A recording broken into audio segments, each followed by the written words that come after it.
I never thought I'd live to see the day my own son would look me in the eyes, on his birthday of all days, and tell me that the only gift he wanted was for me to disappear. Those words didn't just sting, they shattered something inside me that I can never put back together. I stood there in the middle of the living room, clutching the little wrapped box I'd spent weeks saving up for, while his friends laughed in the background like it was all some kind of joke.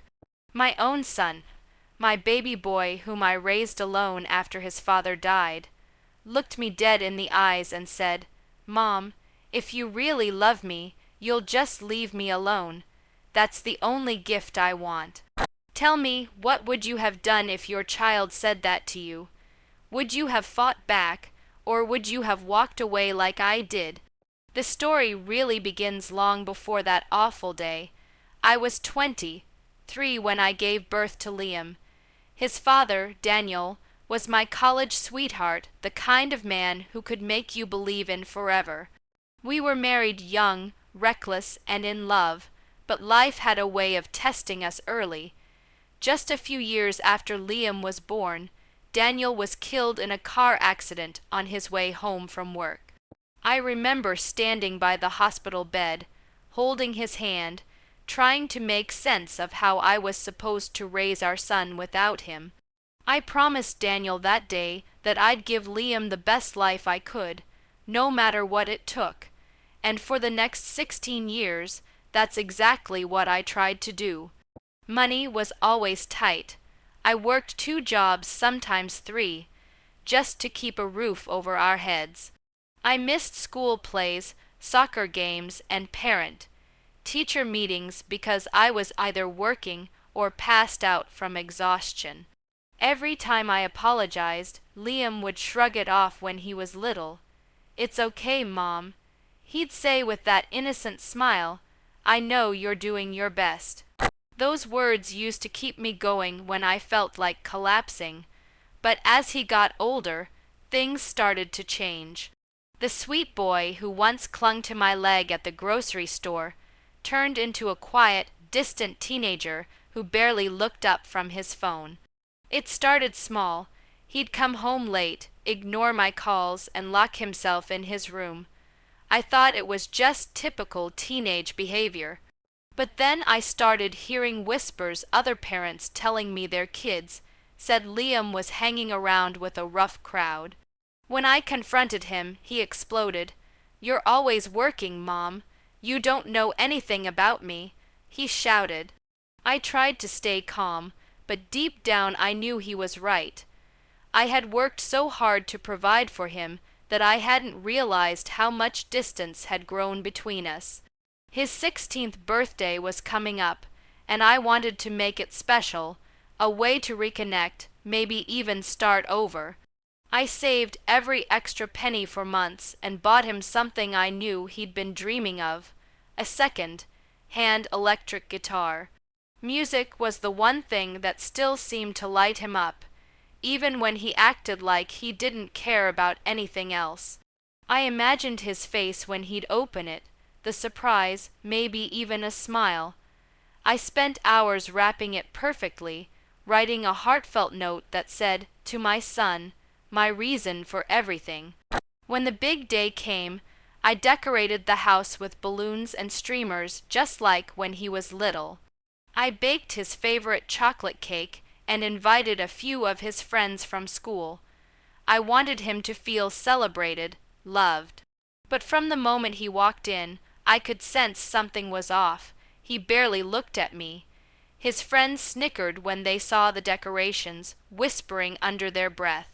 I tried to ignore it, forcing a smile as I brought out the cake. "Happy birthday, sweetheart," I said, but he didn't even blow out the candles. He just stared at me coldly and muttered, "You really didn't have to do all this." I brushed it off and handed him the gift. "Go on, open it," I said eagerly. He tore the paper halfway and froze when he saw the guitar case. For a split second, I thought I saw gratitude in his eyes. But then one of his friends laughed and said, "Dude, is that used?" That was when Liam snapped. He slammed the box shut and stood up. "You don't get it, do you?" he shouted. "I didn't want this. I didn't want any of this. If you really wanted to give me a gift, Mom, you'd just disappear. That's all I want for you to stop embarrassing me. Stop trying to act like we're some happy family when we're not." Everyone went silent. My heart felt like it had been ripped out. I tried to speak, but nothing came out. The room was spinning. His friends were staring at me, some awkwardly laughing, others looking away. I felt humiliated, small, and so incredibly lost. Without saying a word, I grabbed my purse and walked out. I could hear one of the boys whisper, "Damn dude," as the door closed behind me. I got into my car, started the engine, and drove aimlessly through the night until I ended up at a small motel on the outskirts of town. I sat there in the parking lot for hours, staring at the flickering neon sign, wondering how my life had gotten to this point. The next morning, I checked into the motel and decided not to go home. Maybe he was right, maybe I was smothering him. Maybe my constant worry and attempts to reconnect were just pushing him further away. I called my boss, said I needed some time off, and spent the next few days trying to figure out what to do. I didn't call Liam. I didn't text him. I wanted to see if he'd reach out first. Days turned into a week, then two, and still nothing. Not a single message, not even a "Where are you, Mom?" So that's the situation I was in. My own son had asked me to disappear, and I actually did. I sat alone in a cheap motel room, wondering if I'd just made the biggest mistake of my life. Tell me honestly, what would you have done? Would you have stayed and fought for him, or walked away like I did? Before I tell you what happened next, pause for a second and let me know in the comments what you'd do if your own child told you they didn't want you anymore.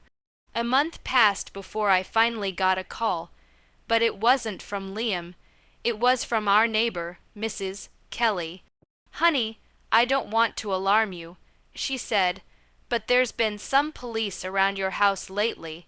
I think something happened with your boy." My stomach dropped. I raced back home without even packing my things. When I got there, the house looked the same from the outside, but inside it was chaos. Beer cans, cigarette butts, and trash everywhere. It smelled like smoke and sweat. My heart pounded as I ran upstairs and found Liam's room empty. His bed was unmade, clothes scattered everywhere. I was about to call the police when I heard a voice behind me. "Mom, it was him. He looked awful. Pale, exhausted, eyes red from crying. Where have you been?" he said weakly. I didn't know what to say. I wanted to yell, to cry, to hold him all at once. "You told me to disappear," I whispered. "So I did." He looked down, ashamed. "I didn't mean it." He said, "I was angry. My friends were making fun of me because you were trying so hard, and I wanted them to stop." He started crying real gut-wrenching sobs that I hadn't heard since he was a little boy. I sat beside him, my anger melting away as he clung to me. He told me everything. After I left, his friends started coming over more often. They'd party, drink, and trash the place. Eventually, one of them got arrested for vandalism, and the police traced them back to my house. That's when reality hit him. How quickly things had spiraled when I was gone. "I thought I didn't need you," he said between sobs, "but I do. I really do." Hearing those words felt like both a relief and a knife in the heart. I wanted to be happy he realized it, but part of me couldn't forget how easily he'd thrown me away. We spent the next few weeks cleaning up the house together. It wasn't easy. The trust between us was shattered, and every conversation felt like walking on eggshells. But slowly, he started opening up. He told me how lonely he felt growing up, how he resented me for always working, and how seeing his friends with two-parent families made him feel like he was missing something. I explained that I did what I had to do to keep us afloat, that I sacrificed everything so he could have a future. For the first time in years, we actually talked, really talked. One evening, while we were sitting on the porch watching the sunset, he handed me something. It was a small, folded note. "I found this," he said. "You must have written it for me." It was the letter I'd attached to the guitar, the one that said, "To my son, my reason for everything." He looked at me with tears in his eyes and said, "I didn't deserve you, Mom." I hugged him so tight I thought my heart would burst. Life didn't magically become perfect after that.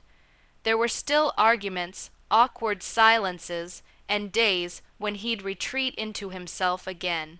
But things changed. He started focusing on school, picked up the guitar again, and even got a small part-time job. On my birthday a few months later, he surprised me with something that brought me to tears. It was the same guitar I'd given him, but he had cleaned it up, replaced the strings, and learned to play a song. He sat me down and said, "This is for you, Mom. I know I can't take back what I said, but I can try to make it right." As he played, I realized that maybe disappearing for a while had been what we both needed. He needed to see what life was like without me, and I needed to understand that sometimes love means letting go, even when it hurts like hell. We've both grown since that day.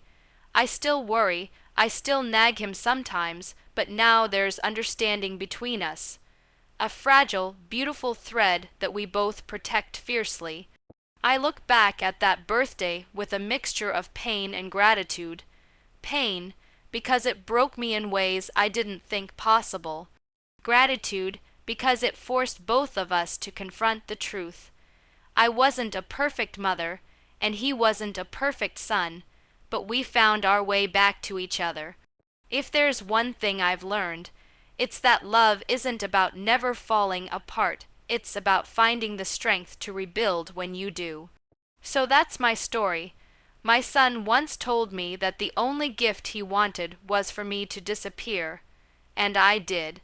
But in the end, that painful disappearance brought us closer than we'd ever been. What do you think? Was I wrong for leaving, or was it the only way to make him realize what he'd lost? Like this video if you were on my side. Subscribe for more stories like this, and tell me in the comments what you think about the whole situation. Thanks for listening, and I'll see you all in the next story.